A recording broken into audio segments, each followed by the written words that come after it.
Welcome to my vlog. Tayo na't maglibot dito sa resort. Naimbitahan kami ng aking pinsan sa kanyang kasal sa kanyang nobyang Koreano.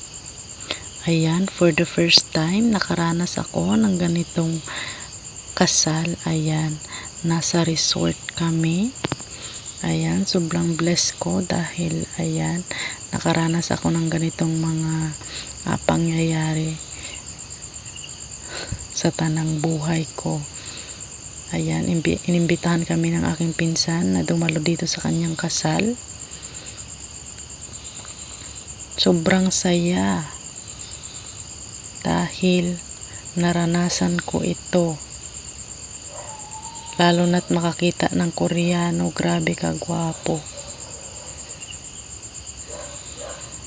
Yung dating nasa bahay ka lang, ayan, andito ka na ngayon sa isang lodge na sikat at talagang pinupuntahan ng maraming tao.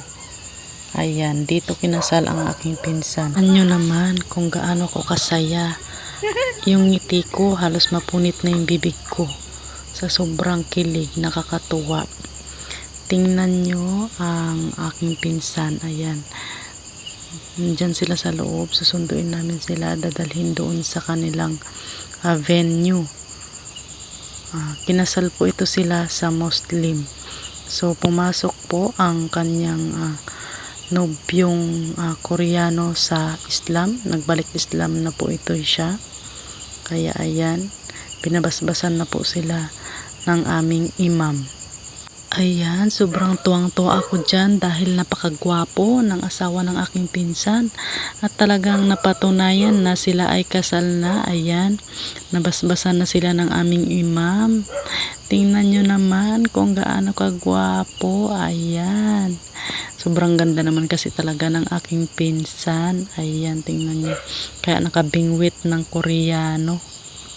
Ganito pala yung feeling na maimbitahan sa kasal ng isang mayamang Koreano kasama ng aking pinsan. Sobrang nakakatuwa.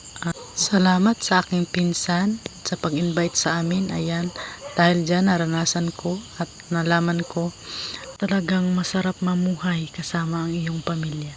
Ayan, dahil sinulit na talaga namin ang aming pagpunta. Ayan, nag-picture taking din naman kami. Syempre, para may remembrance tayo. Syempre, hindi mawawala ang pagkain. Ayan, kumain pa kami. Ang sarap ng pagkain na inihanda para sa amin. Talagang nabusog kami.